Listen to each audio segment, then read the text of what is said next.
ज्योतिष विज्ञान में गुरु को सबसे शुभ ग्रह कहा गया है।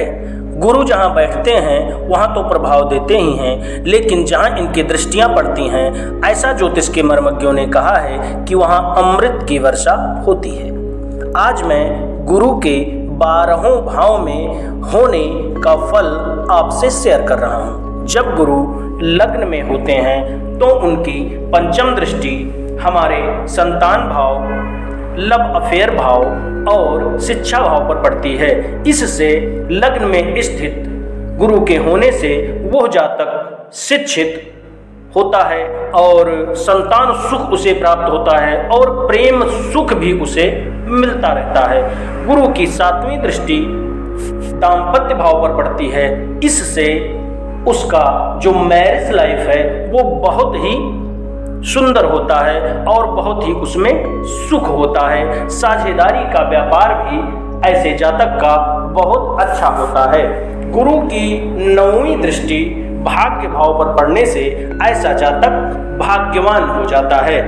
इसके अलावा अगर गुरु लग्न में कर्क राशि में है, धनु राशि में है या फिर मीन राशि में है तो वो एक ऐसे योग का निर्माण करते हैं कि जो कि 5 महापुरुष योगों में एक है। उसका नाम है हंस योग। ठीक इसी प्रकार जब गुरु दूसरे भाव में होते हैं तो उनकी पंचम दृष्टि हमारे 6th भाव पर पड़ती है, जिससे जो हमारे मित्र होते हैं वो तो मित्र रहते ही हैं, लेकिन जो हमारे शत्रु होते हैं वो भी हमारे मित्र बन जाते हैं। रोग, ऋण, शत्रु जीवन में हमारा कुछ नहीं बिगाड़ पाते हैं। उनकी 7वीं दृष्टि अष्टम भाव पर पड़ने से हमारे जीवन में जो मृत्यु का कारण होता है वो दूर होता है। जहाँ तक हो सकता है तहाँ तक गुरु हमें मृत्यु से बचाते हैं और जीवन के अंत में जब हमें मृत्यु भी प्राप्त होती है तो बहुत सुखमय मृत्यु होती है। गुरु की 9वीं दृष्टि दूसरे भाव में बैठने से 10वें भाव पर पड़ती है, जो कि हमारा कर्म भाव है। इस भाव पर दृष्टि पड़ने से गुरु हमें खूब धन देते हैं, लेकिन वो सारे धन हम धार्मिक कर्मों के द्वारा प्राप्त करते हैं, यानी पाप की कमाई वो नहीं रहती है, वो बहुत अच्छी कमाई हो जाती है और जीवन में हम खूब धन कमाते हैं। ठीक इसी प्रकार जब गुरु तीसरे भाव में बैठते हैं तो उनकी पंचम दृष्टि 7वें भाव पर पड़ती है, जिससे हमारा मैरिज लाइफ, हमारा व्यापार बहुत अच्छा हो जाता है। उनकी 7वीं दृष्टि हमारे भाग्य पर भाव पर पड़ने से हम बहुत भाग्यवान हो जाते हैं। जीवन में हमारे कोई कार्य रुकते ही नहीं, यानी भाग्य का साथ में जीवन में खूब मिलता है। उनकी 9वीं दृष्टि तीसरे भाव में बैठने से हमारे एकादश भाव पर पड़ती है। इससे हम अपने जीवन में निरंतर धन प्राप्त करते रहते हैं, यानी हमें इनकम में कोई दिक्कत नहीं आती है। हमारे जीवन में इनकम हमेशा बनी रहती है। इसी प्रकार जब गुरु हमारे 4th भाव में होते हैं तो उनकी 7वीं दृष्टि हमारे कर्म भाव पर पड़ने से धर्म कार्य करते हुए हम धनार्जन करते हैं और खूब धन कमाते हैं।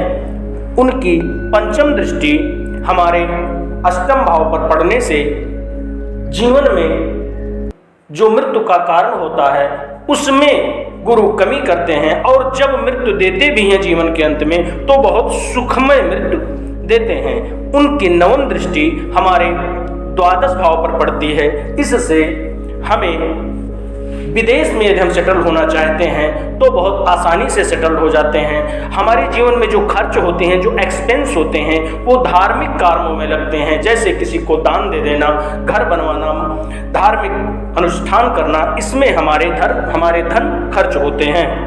ठीक इसी प्रकार जब गुरु पंचम में होते हैं तो पंचम में गुरु का होना तो ज्योतिष के मर्मज्ञों ने बहुत ही अच्छा बताया है। पंचम का गुरु इतना अच्छा होता है कि इसकी जितनी भी तारीफ की जाए उतनी कम होती है। गुरु के पंचम भाव में होने से उनकी पंचम दृष्टि हमारे नवम भाव पर पड़ती है जो कि मेरा भाग्य भाव होता है। इस भाव पर गुरु की दृष्टि पड़ने से भाग्य मेरा खूब साथ देता है। हमारे अनेक काम भाग्य के सहारे ही हो जाते हैं और जिसका भाग्य साथ देता है आप लोग समझ सकते हैं कि उसे जीवन में असफलता का मुंह बहुत कम देखना पड़ता है। पंचम भाव में होने से गुरु की 7वीं दृष्टि हमारे इनकम भाव पर पड़ती है। ऐसा मैंने बता ही दिया है कि इनकम भाव पर दृष्टि पड़ने से उस जातक की निरंतर आय बनी रहती है, यानी कुछ भी हो जाए लेकिन आय में कमी नहीं होती है। गुरु की 9वीं दृष्टि हमारे लग्न पर पड़ती है।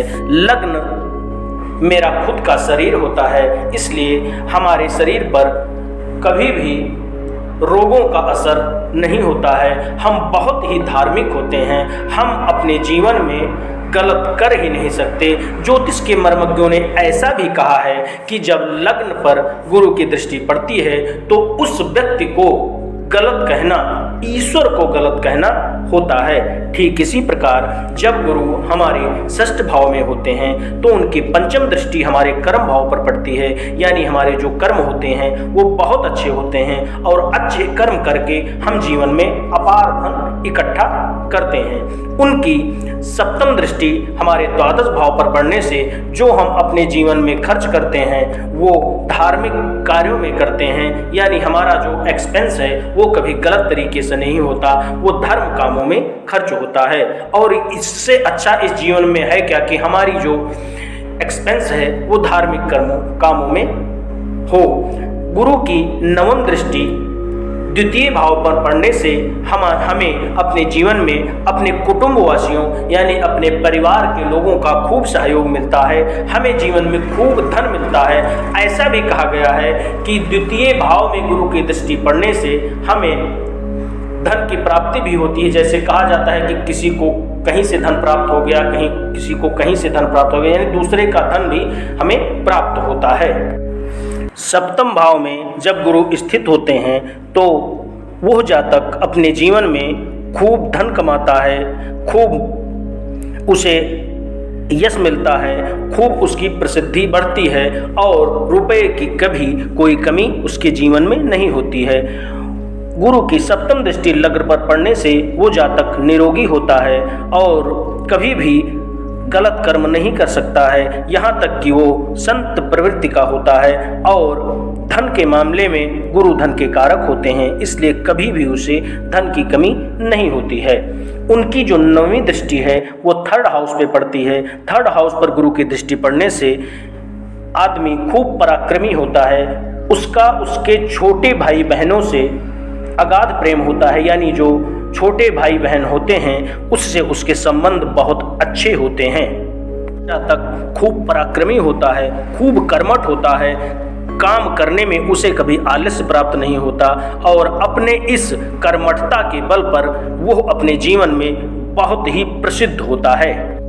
जब गुरु अष्टम भाव में होते हैं तो ऐसा ज्योतिष के मर्मज्ञों ने कहा है कि अष्टम भाव में गुरु को होने से वह जातक अपने जीवन के अंत में जब उसे मृत्यु प्राप्त होती है तो वह किसी तीर्थ स्थान में अपने जीवन के अंतिम समय को गुजारता है, यानी उसकी मृत्यु तीर्थ स्थान में होती है। थोड़ा कुछ इसमें ज्योतिष के मर्मज्ञों ने कहा है वो थोड़ा ऐसा है कि जब गुरु अष्टम भाव में बैठते हैं तो ऐसे लोग अपने पिता के बनाए हुए घर में ज़्यादा दिन तक नहीं रहते हैं। गुरु की अष्टम भाव में बैठने से 5वीं दृष्टि द्वादश भाव पर पड़ती है, इसलिए उसके जीवन में खर्च बहुत होते हैं, लेकिन फिर भी ये खर्च गलत तरीके के नहीं होते हैं। उनकी जो सप्तम दृष्टि वो धन भाव पर पड़ने से उसके जीवन में आकस्मिक धन प्राप्त हो जाता है, किसी दूसरे का धन भी वो प्राप्त कर लेता है। स्वेच्छा से कोई अपना संपूर्ण धन उस आदमी को दे सकता है। उनकी जो 9वीं दृष्टि है वो चतुर्थ भाव पर पड़ने से ऐसे व्यक्ति के जीवन में भूमि, भवन, वाहन और माता का सुख खूब रहता है। इन चारों सुखों में उसे कभी कोई कमी नहीं होती है। जब गुरु की प्लेसमेंट 9वें भाव में होती है तो ऐसा व्यक्ति बहुत ही अद्वितीय होता है। क्योंकि कुंडली के 12वें भाव में 9वें भाव में गुरु का होना सबसे अच्छा होता है, क्योंकि यह त्रिकोण है और सबसे बलवान त्रिकोण है। इसलिए 9वें भाव में गुरु की जितनी प्रशंसा की जाए उतनी कम है। 9वें भाव में गुरु के होने से ऐसा जातक निरोगी होता है, बहुत अच्छे कद काठी का होता है, जीवन में उसे पद प्रतिष्ठा खूब मिलती है, वो बहुत ही पराक्रमी होता है, मेहनत से जी नहीं चुराता और अपने पराक्रम के बल पर अपने कुल में इतना अच्छा कार्य करता है कि उसे कुल दीपक की भी संज्ञा दी जा सकती है। उसके जीवन में संतान सुख खूब बढ़िया मिलता है, उसे प्रेम सुख मिलता है। और अगर शिक्षा की बात की जाए तो ऐसा जातक बहुत ही शिक्षित होता है, अनेक क्षेत्रों में उसे ज्ञान प्राप्त होता है। जैसे अगर वो ज़्यादा पढ़ा लिखा ना हुआ तब भी उसे कुछ चीज़ों की यानी बहुत अच्छी समझ होती है, यानी ऐसा लोग कह नहीं सकते कि ये कम पढ़ा लिखा है, ये गुरु का प्रभाव है। 9वें में गुरु बहुत अच्छे होते हैं, 9वें भाव में गुरु की जितनी प्रशंसा की जाए उतना कम है। 10वें भाव में गुरु के होने से ऐसा कहा गया है कि जब गुरु केंद्र में होते हैं तो कुंडली के 1000 दोषों का समन कर देते हैं और पूरी कुंडली में जो 10वां भाव है ये सबसे बलवान भाव है, ये केंद्र भाव है और 10वां भाव सबसे बलवान भाव है। इसमें एक भी ग्रह होना बहुत बड़ी बात है और गुरु का होना तो कितनी तारीफ करें कम है।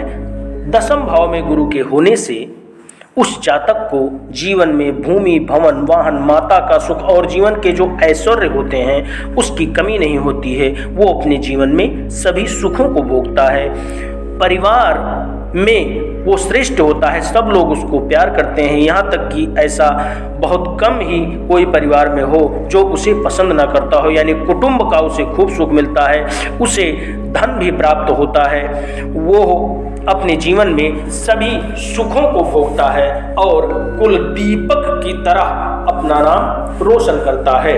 अगर गुरु 10वें भाव में कर्क राशि, धनु राशि या फिर मीन राशि में है तो ये हंस नामक राजयोग का निर्माण करते हुए जीवन में जातक को सभी सुख सुविधाएं देते हैं।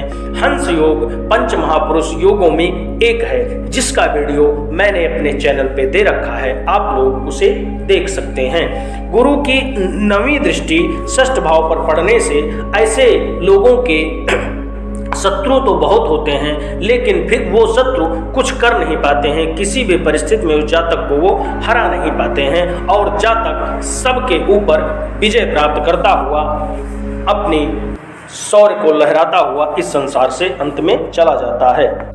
जब गुरु एकादश भाव में होते हैं, पंचम दृष्टि हमारे पराक्रम भाव पर पड़ती है, इसलिए हम खूब पराक्रमी होते हैं और मेहनत के बल पर अपना नाम पूरे संसार में फैलाते हुए, खूब धनार्जन करते हुए, यश कीर्ति प्राप्त करते हुए हम इस संसार में रहते हैं। उनकी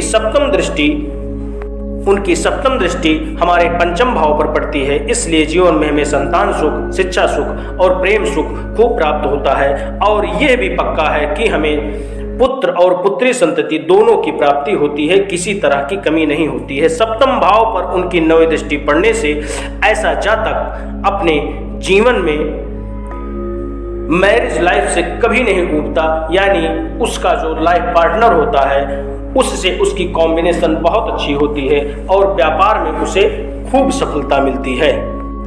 12वें भाव में गुरु का होना कुछ ज़्यादा अच्छा नहीं कहा गया है, फिर भी यहाँ पर गुरु के होने से हमें मोक्ष की प्राप्ति अवश्य होती है और जीवन में हम वो चीज़ प्राप्त कर लेते हैं जिसे प्राप्त करने के लिए इस संसार में सब आतुर होते हैं, यानी मोक्ष जिसको मिल गया उसे जीवन में किसी चीज़ की कमी नहीं होती है। लेकिन फिर भी भौतिक सुख सुविधाएं तो उसे मिलती ही हैं, जैसे भूमि भवन वाहन का सुख भी उसे खूब मिलता है, क्योंकि उनकी पंचम दृष्टि हमारे चतुर्थ भाव पर पड़ती है जो कि भूमि भवन वाहन माता का सुख का भाव होता है, इसमें उसे कोई कमी नहीं होती है। इसके अलावा वो आदमी बहुत धार्मिक होता है और उसे जीवन में मोक्ष की भी प्राप्ति होती है। द्वादश भाव में यदि गुरु हों तो ऐसे जातक को बृहस्पतिवार के दिन विष्णु भगवान की पूजा अवश्य करनी चाहिए। अगर वो ऐसा करता है तो बृहस्पति उसे बहुत अच्छा फल देते हैं। ठीक इसी प्रकार हम अपने अगले वीडियो में अन्य ग्रहों की 12वें भाव में होने की चर्चा आपसे करेंगे। तब तक के लिए नमस्कार।